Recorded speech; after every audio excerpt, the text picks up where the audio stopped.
So we will move right into the first of the technology sessions now, which is focused on the network, the Internet of Things. And our first speaker is Steve Bratt, who is the CEO of the WC3, which is also based here at MIT. And thanks very much, Steve. It's been difficult to follow that wonderful talk by Sanjay. And I only have about 10 minutes to tell you about a lot of cool things that are going on at W3C right now. And so I'm going to be doing it a very light touch, just hopefully going to tweak your interest enough to come and ask more questions, come and talk to the W3C about some of the work we're doing. And the title of the talk is RFID Things on the Web of Data and Services. And as a slight contrast to an idea of an Internet of Things, it's things on the Internet. And that's the way I would like to get people to think about the use of web technologies as you go ahead and address the very complex research problems that Sanjay laid out before you. By the way, the talk is also linked. It's on the web, no surprise. And it's linked from our homepage. If you don't remember the URI here, go to our homepage. There's a public presentations link right from the homepage, and you'll find my talk hopefully pretty easily. So one slide about the W3C itself. How many people here have never heard of the World Wide Web Consortium? Don't be embarrassed if you haven't. So the World Wide Web Consortium was founded by Tim Berners-Lee just 11 years ago now in December in 1994. Started here at MIT. We now have 18 offices around the world. We have about 400 members, corporate, university, organizational. We have also a vision to, sort of a mission to provide a vision for the development of web technologies into the future. And also we engineer the standards that make the web work. And I'll tell you more about a couple of those later. But the web really has changed a lot from the time Tim first invented this thing. And it's really become a really integral part of our fundamental infrastructure. And I thought one of the good questions that was brought up this morning, I think, by John was, you need to engineer an infrastructure that's going to last not for a year or 2 years, but maybe for 100 years. And an interesting question to ask is the web like that? Is the web the next telephone? Is the web technology so pervasive now and so good that it's going to be with us for a long time? And that's going to be an integral question to ask yourselves, and whether you want to gamble on using web technologies as a foundation for your data infrastructure or not. So we'll talk mainly about the web as it's moving from a web of documents to a web of data and services. I'll focus on that. But there's also a number of other themes we're working on at W3C of moving web technologies to everything, including phones and cars and planes and other kinds of places, and a web for everyone as we expand to a developing world. We're going to be taking a greater and greater advantage of the benefits that the web has brought the Western world up till now. So one thing I think is clear to me anyhow is that the web really increased the usefulness of the Internet for everyone. The Internet has been around for a long time. People used it, academics largely, and government and so on.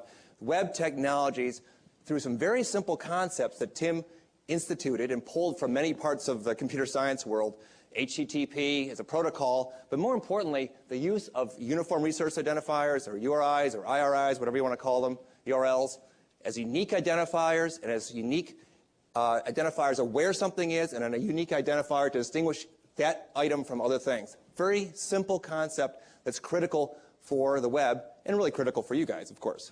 And then also HTML is a simple way to link things, to link documents to other documents or parts of documents to other documents. That's it. Really simple.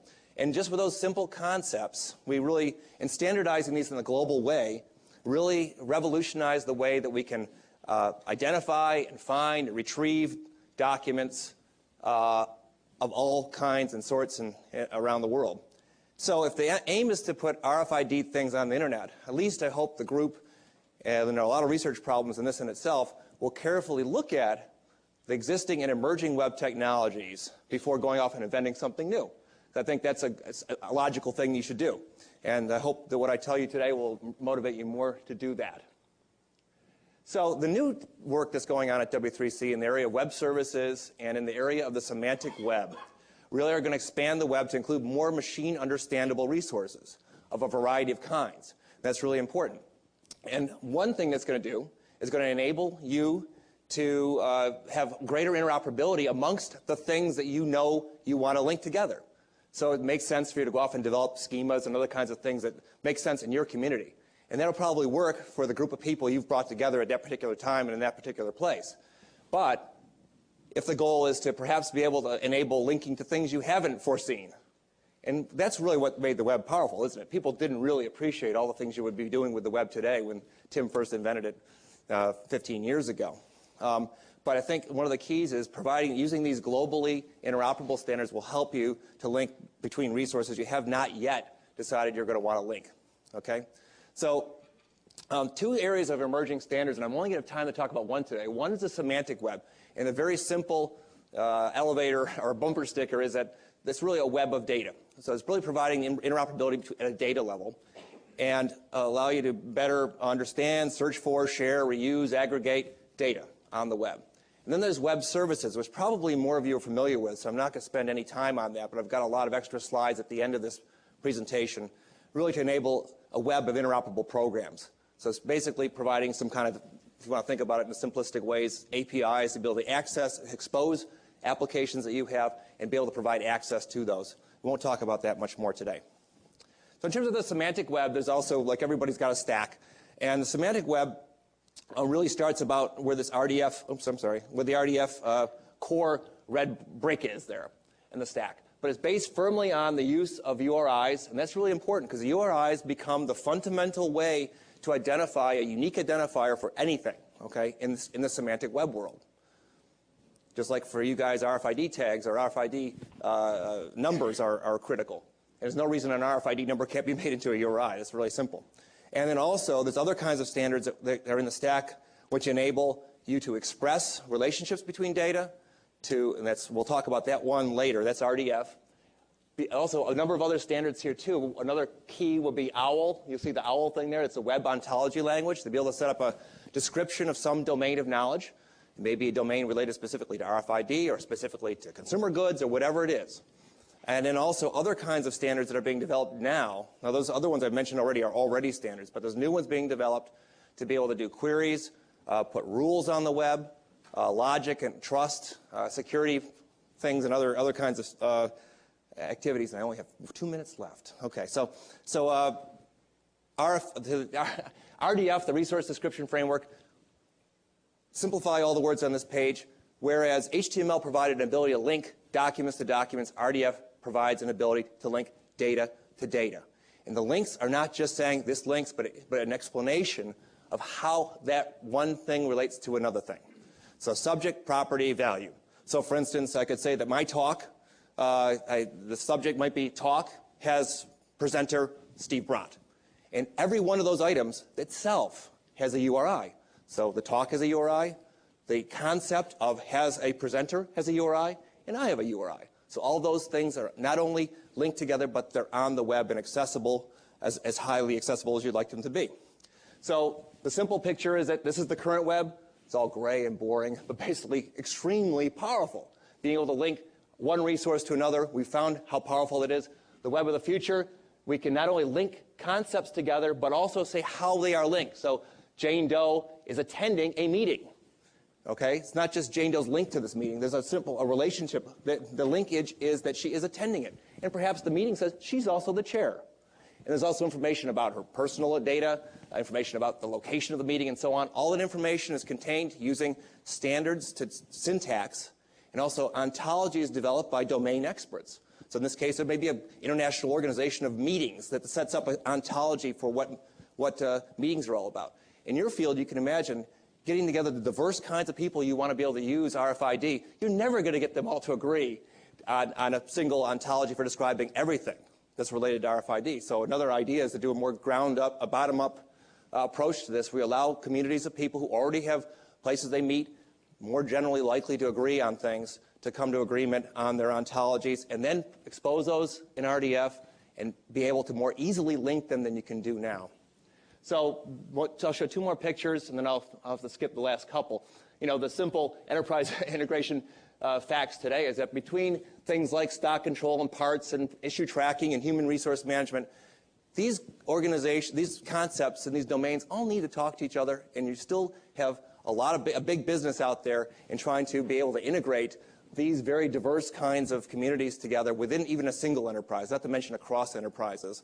And the idea behind using the semantic web is you create a bus, basically, a bus that would allow you to use, based on the standards in that arrow there, RDF, Resource Description Framework, OWL, HTTP, and other kinds of standards, to be able to access a set of all information and data that are exposed using a common syntax, and then operate on those things with things like the rule standards that are being developed, the query standards that are being developed, and so on. So last slide, the number of links on here to some research efforts that are going on now in the semantic web. Many of them do apply to some of the domains represented by people in this room, and I encourage you to look through some of these links. Come talk to me, come talk to us at the W3C, and we'd be happy to help you get connected with other people who may be able to help you in the research that you're doing. Thank you very much.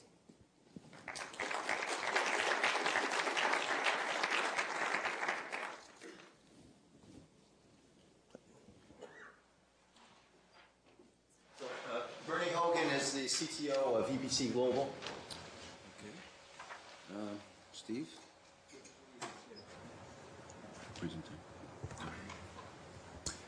Good morning. I too would also like to thank John and Stephen for today, inviting us here today. Chris Adcock, president of EPC Global, wanted to be here today, but due to schedule conflicts, he was unable to attend. But I'd just like to give a little bit different definition of the EPC Global Network. I was here to talk about it, and really this is what I've learned over 4 years, what EPC Global is about. Thank you. And my view of the world is that EPC Global is about a network or a community of trading partners that want to share EPC read events in a standardized way to improve their business processes. The technology is important, but it's an enabler, okay? And if I've learned anything over 4 years, I was looking back in order to prepare this presentation over the past 4 years, and I went back into the archives. And those of you that are familiar with Tom Sawyer and Huckleberry Finn, okay, well, Sanjay was Tom Sawyer, and I was Huckleberry Finn.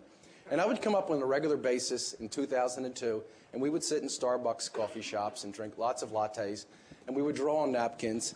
And he was convincing me how much fun he was having painting the fence.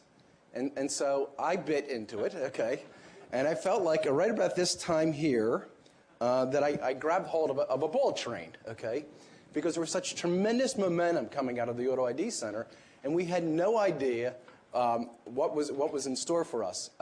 You know, we wanted, coming from the GS1 and EAN and UCC, we wanted to look at the next generation of identification, but we just didn't know it was going to be at this scale. So these are some slides that I pulled that were presented to the Auto ID Center Board of Governors, and this was the transition plan from Auto ID Center. There was an entity called Auto ID Inc. at one point in time. Everyone's kind of seems to have forgotten today. And we're going to migrate to this thing called EPC Global with linkage to Auto ID Labs. This was the plan. We didn't deviate too far from the plan. Phase one, Sanjay's message to me was, we've taken this phase of the research just about as far as we possibly can. We need to get this into the real world. We need to get standards. We need to get companies utilizing this technology to see what works, what does not work, and where to take the next iteration of research. And only through real implementation will we be able to identify and correct the system's issues. So this was the plan. Now, you have to remember back then, UCC and EAN, we were two separate organizations, not tightly linked, and there was a long history of constant, for lack of a better word, battles between the two organizations and philosophical issues on how things should be done.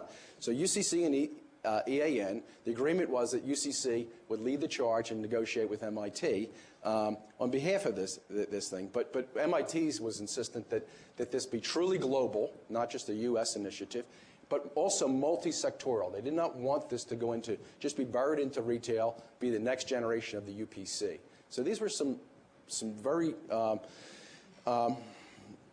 high challenges for us to reach. And so we worked out the roles and responsibility. I don't know if you remember these slides, Sanjay, but we worked out the roles and responsibilities, who does what. Okay, well, MIT wanted to continue doing research, development of new technology, publications, and also outreach for government funding, and we were working together on a collaborative way.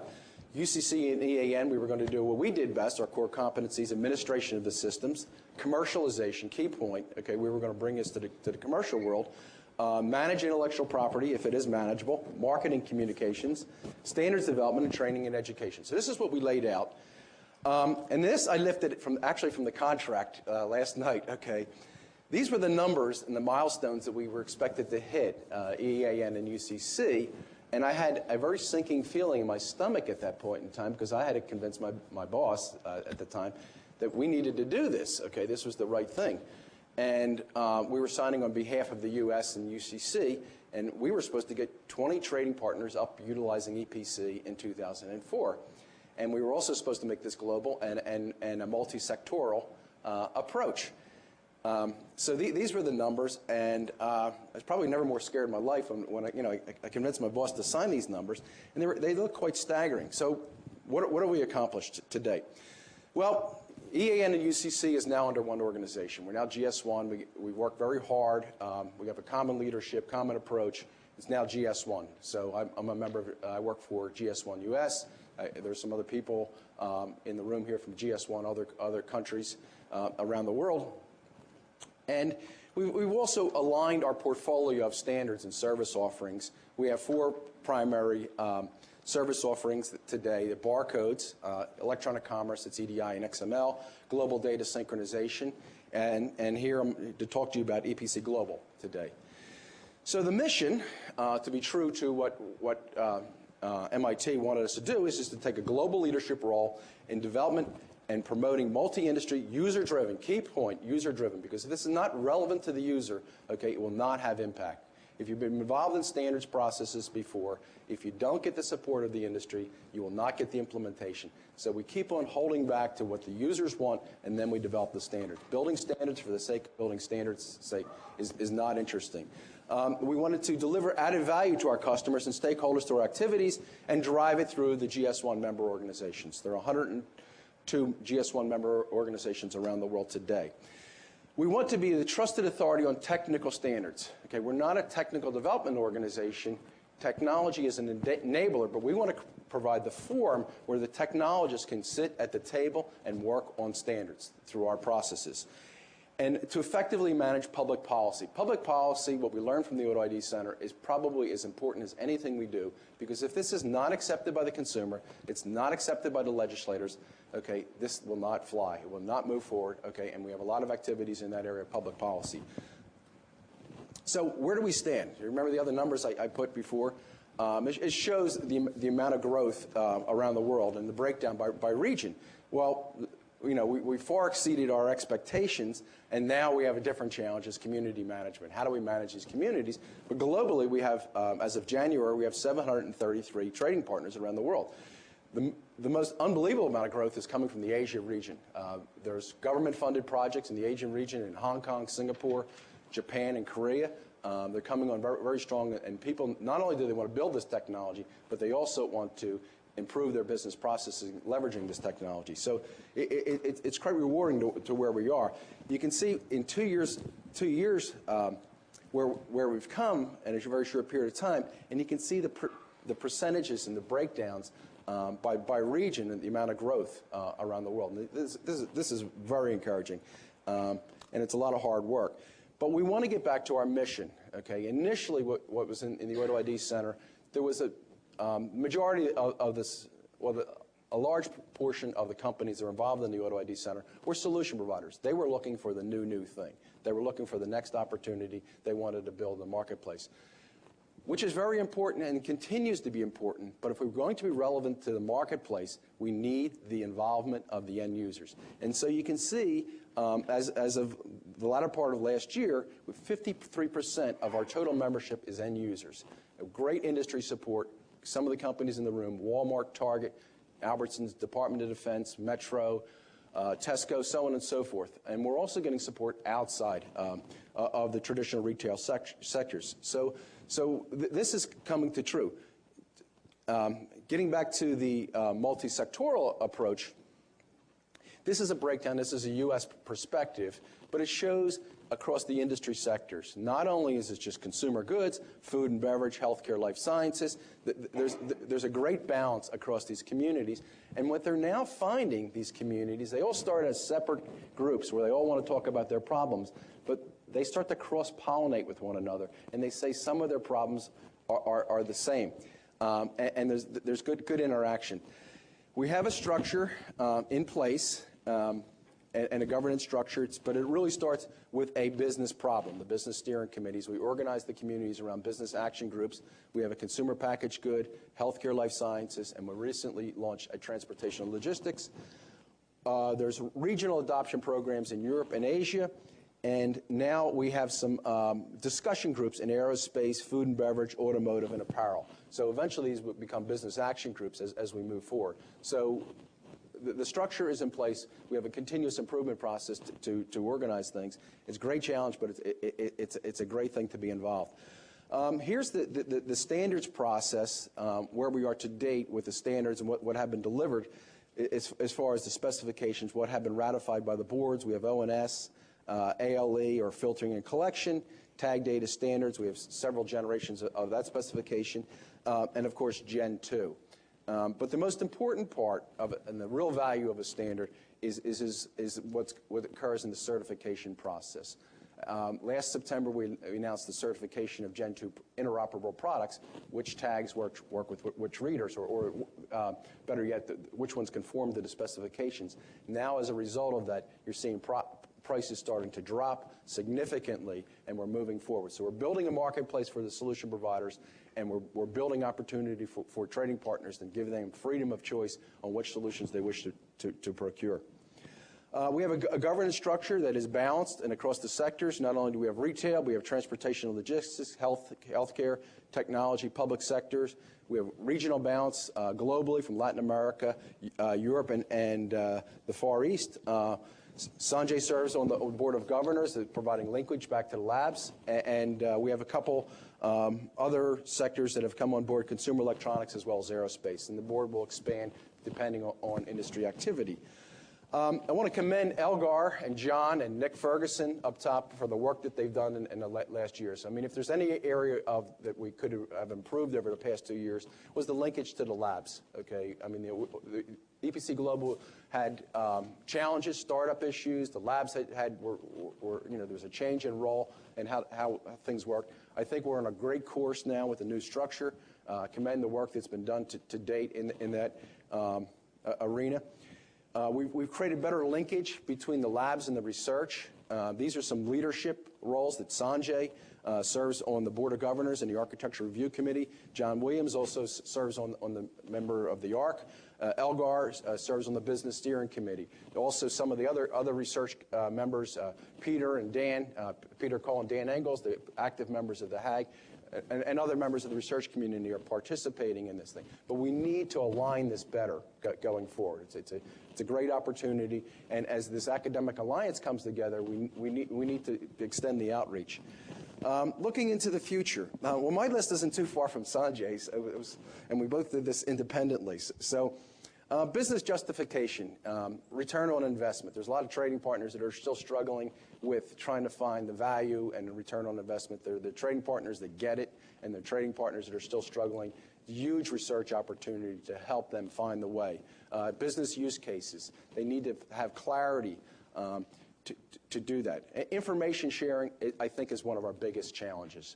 Information sharing, because there's proprietary solutions. Many of the retailers today have their own proprietary portals, and getting them to embrace an open standard will be a challenge. You have legacy constraints. People have large investments in EDI and other systems. Lack of trust. Okay, getting trading partners to trust.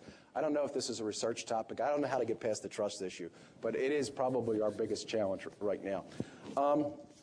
Inertia is another challenge. I mean, we've always done it this way, is what we hear, and getting people to pass that model. There's also existing revenue models in place in healthcare, life sciences, and fast-moving consumer goods.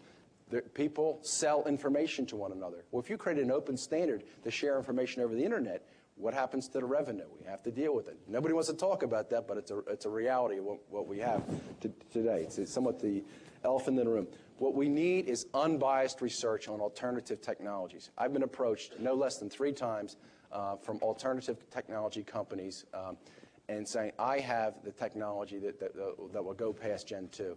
And But we cannot have a single vendor solution. We need unbiased research to go look at these technologies and come back and help show a way. Security, you could put a whole slide on security, encryption, authentication, password management. The list goes on around security. It's such a broad topic. Sensors, active tags, intellectual property, how do you deal with it? I mean, we're dealing quite a bit with defensive patents today, or use my words, nuisance patents, okay, but we need to work through that. We're not about companies that truly have an invention that they want to protect, but a lot of the intellectual property issues we deal with are just, in my opinion, frivolous, and as well as public policies. So these are all opportunities for research to move forward.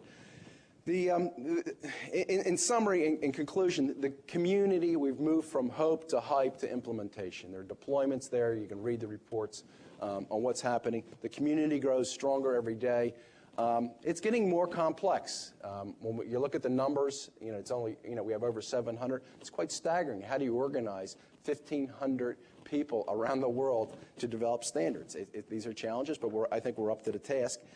Physics and standards challenges are being overcome. Prices are coming down.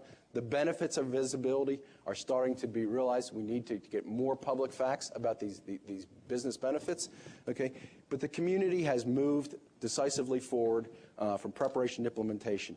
So the companies that are involved, they see the opportunity and they're off to the race for business benefits. Okay, we need to get the research community involved to bring in more people, get this technology to everyone on a global basis. Thank you very much. Okay.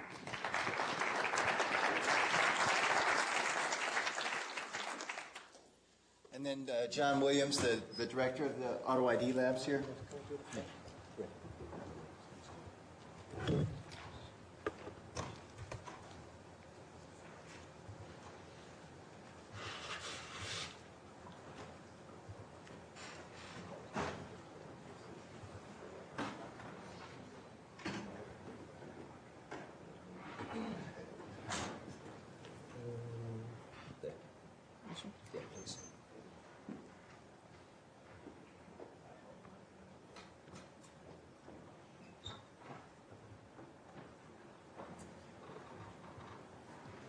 Great. Thanks very much, Steve. This is like being in a car race here. I feel I've got about 3 minutes to present, 85 slides. No. Let me start zipping through these. Sanjay got me interested in RFID about a year ago. My background is not in RFID. Before this, I built information systems. So I'm coming to things from the point of view of how do you build systems that are kind of globally sustainable. And I think there's some very interesting things happening at the moment in the world, certainly in the world of software, that things are changing yet again. We had the internet revolution. Recently, Bill Gates and one of his VPs, Ray Ozzie, sent out a memo. It was October 30th, 2005. Sent out a memo saying, guys, the world has changed again. We've got the internet happening yet again. They were blindsided, Microsoft were blindsided in the 90s by the internet. Now something else is happening, and it's this world of services.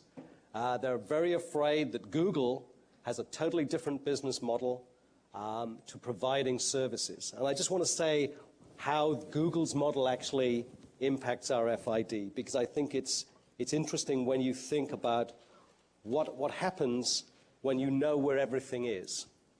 And I think that's what's happening with RFID. We have the ability to know where a good portion of the physical things in the world are. And what happens to business models then? And Sanjay was intimating that, yeah, it's going to change the way we do business. And I'd just like to add to that thought, because I think it really is going to happen. It is happening. My background is software. I'd like to say something about software trends. Security is a major problem. There was a recent report. It's the fastest growing area, business area, is fraud. If you want to get into a good area, fraud is a great area at the moment. It's growing at about 1,000% a year. I was talking to Hao Min, and he was saying that The Hague was recently hacked.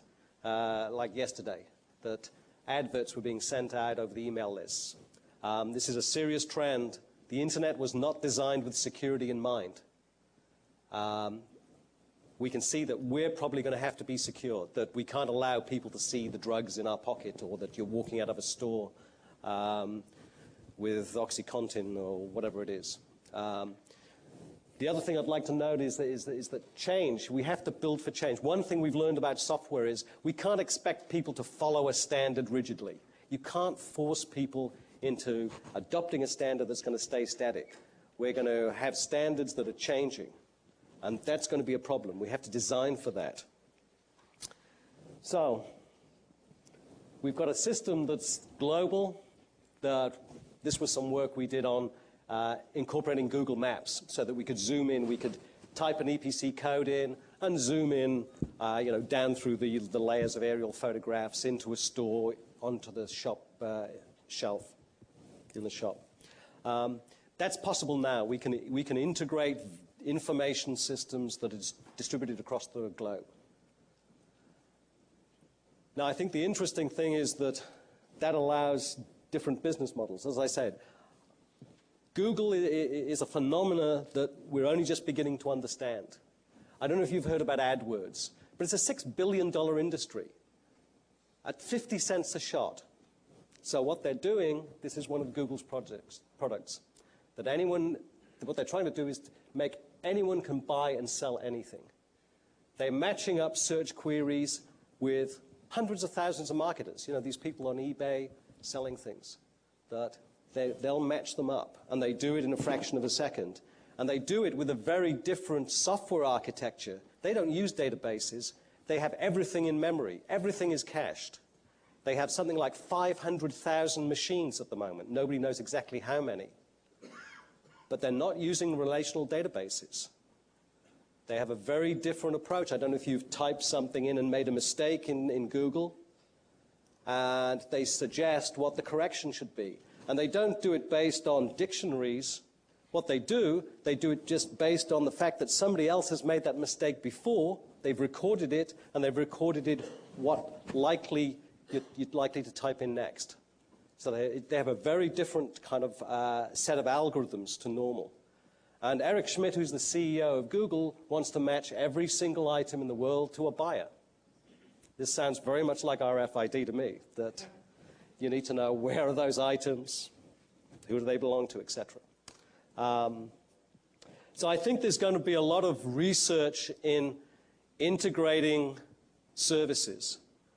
The EPC codes are going to be a critical part of that, but then we're going to add other data in. And we're already beginning to see some of the issues that causes with data coming up through, we've got through EPC Global, we've got standards up to about this EPCIS level. So this is dealing with EPC reads. Now above that, we've got things like search and discovery services. We're unsure what those are, and we need to define them.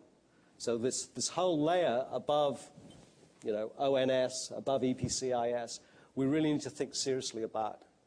And that will involve feeding in other data, matching it with these EPC reads. So at the moment, we're thinking about, okay, this will be data from the ERP systems, but it may be data from Google Maps, other databases, from government databases, for example. So we're trying to build a simulator in the Auto ID labs to understand what this global network is going to be like. We feel that we need to simulate it to get some idea of where the bottlenecks are going to be, what the research that's going to be needed. We don't know where this data is going to reside. The EPC reads, are they going to be pushed way up beyond EPCIS? They're going to reside below the EPCIS layer. It's unclear how much data is going to be flowing or where it's going to be. So at the moment, we're defining this architecture. A lot of the standards for the middleware, and when I talk about middleware, I'm talking about middleware at the TCP IP and above level, not the middleware between the reader and the tag. And I think we're already beginning to see there's some confusion about the use of words, of semantics, things like discovery. For us, in the web service world, discovery mechanisms means something different to discovery, I think, in the EPC context. So we're going to need to sort out some of these dictionaries. So some of the issues that I think are important, one of the most important is security, for sure. That we've got to figure out how to secure these systems. And it's not so much it's a technical problem, but it's at all layers. You can't just secure the tag to the reader. That at some level, security is about risk management. That you can provide a very, very secure system, but it means that you're not connected to the outside world. This is what the national labs do. They just disconnect themselves from the internet. If you're connected to the internet, you're going to have to do some kind of risk management. And that means that you have to know who's taking what responsibility. And we don't have that defined at the moment. Brian has been doing a lot of research in how the legal issues are going to be resolved with RFID of ownership and how that's transferred. So the security issue, I feel, needs to be addressed. It's a systems problem, and that we have to view it that way. We're going to need to understand the business drivers, the software, and the hardware. Scalability and robustness. As I say, Google are building global systems, and to do that, you have to look at how you scale. You have to scale as this order n. As n increases, you better not be n squared or n log n. It's not going to work. Caching is going to be a real issue. That we were talking to people in warehouse management, and they were saying that they need response times of way under a second. So that means you can't go out to the internet to get something. They're down at like 100th of a second. That they've got conveyor belts running. They need to know what this item is, how big is it, what's it made of, etc. And you need that immediately. So you're going to have to cache things. Caching, I don't know if you ever tried to kind of delete what's cached in your computer, in your browser. It's difficult. Shooting down caches is difficult. You've got multiple levels of caching, and it's not easy to keep that consistent. And so the kinds of systems that we're going to be looking at, I think, are not going to be the traditional database systems. We're going to have to be thinking of these new kinds of architectures. And lastly, I'd just like to mention Steve's issue, not Steve's issue, but semantics and the idea of semantic web. It's a real problem understanding schema. That it sounds like an easy issue, but I give you a schema, EPC Global, say, publishes a schema. Now, what happens is I get that schema, I say, yeah, I understand it. I understand what shipping date is. I'm going to start programming things. And then it turns out that different companies have a different understanding of what shipping date means. Maybe it means when it's actually out of the dock door. Maybe it's not. Maybe it's just ready to be shipped. So these are real issues as to how do you understand the semantics of the information that we're passing around.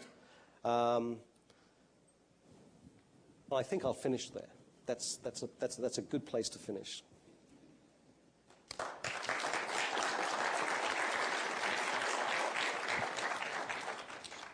So maybe 5 minutes of questions to the panel. This is a quite unusual opportunity to have this range of experience. Any questions for our panelists on the network and EPC network?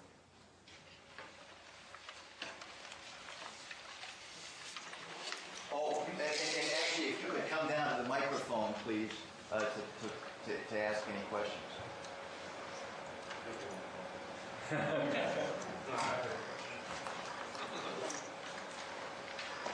Actually, with this audience, it's I think, a very apt question, and I don't think I get this answer from anyone else.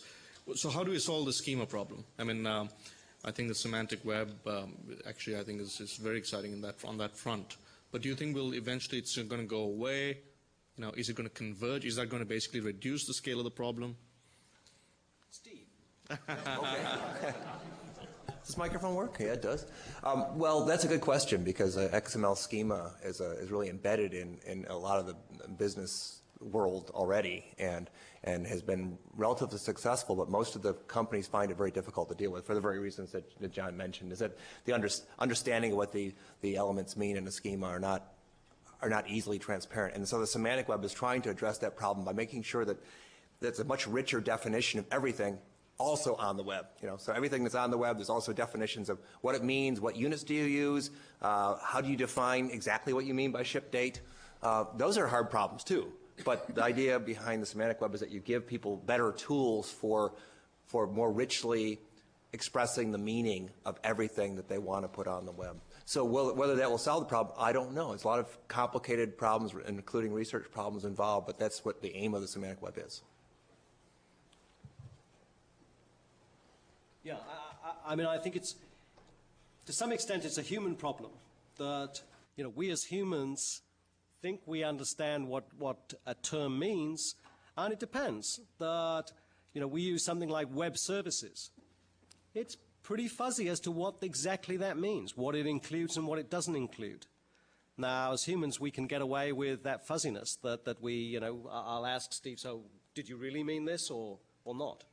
Now, the problem with computers is that they're automatically making decisions for us that we may not like, and we may not understand that the error has been made. That's the problem with the machine. And at the moment, what we do is we sit down in committees and agree on a precise definition of the term. That, say, in security, a security token has a very precise definition. And you better be aware of that committee and exactly what that definition is, and not assume that you know the meaning.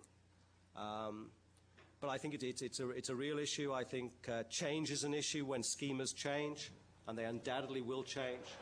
I think we have to think seriously about how we handle those changes. Versioning. I think John and Steve both touched on it. One of the other challenges is that the association of information, it's going to be different. John kind of alluded to it in his presentation about Google, but how you associate data, because as Sanjay mentioned, you eliminate the line of sight, and so you have all this information coming in today. So you may have a carton that's associated with a pallet in one instance, and then a few minutes later it's disassociated. How you manage that in the systems and the solutions out there is going to be a huge challenge going forward. My question is related to what Bernie said, information sharing. Maybe this is a slightly different view from using immediately Google or putting translating RFID or EPC tag into URL. Basically, the way I look at it is RFID tag itself is just one piece of information. Here what matters is a holistic view of where things are, right? Whereas the Google is not a holistic view. You type a word, it shows you a list of things that you, the human searcher, will need to integrate them, okay? And then also in this holistic view that RFID is supposed to present, each part of it is owned and obtained by different companies, and most of the companies don't want to share those information. So they are caught in the middle.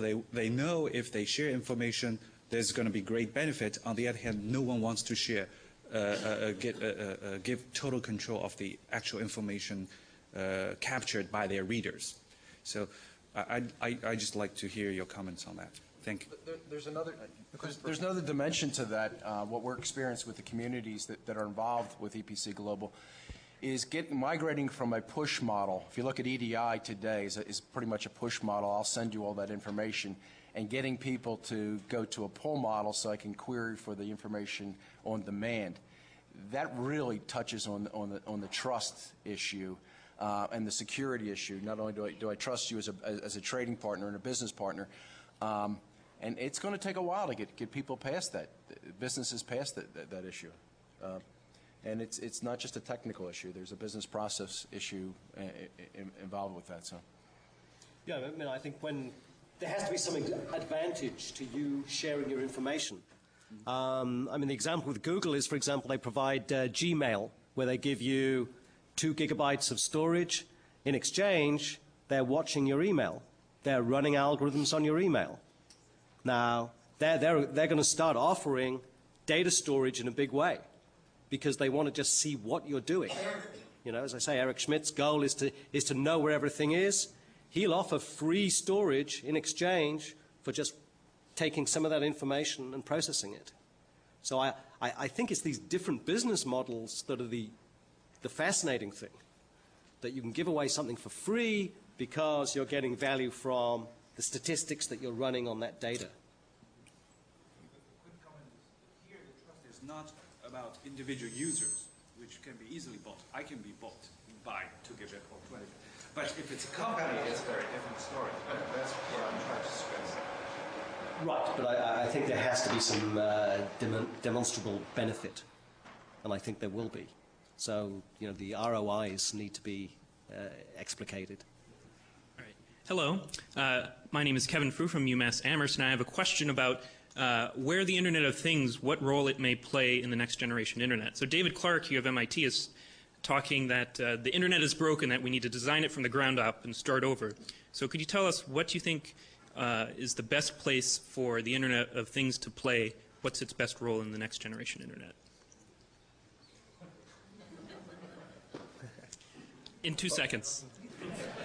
I'd say just quickly, I mean, it strikes me, again, I like to think of things on the Internet, whether it's this generation Internet or the next, and that clearly, compared to the first generation of the Internet or the web generation of the Internet, things are going to be, there'll be a lot more things that are available through whatever means, whether it's the semantic web or some other technologies on the future Internet. And so you need to, I guess you need to be able to design for that. Now, of course, moving to IPv6 was one example of being able to greatly increase the number of possible IP addresses so that every grain of sand in the world or whatever could have one.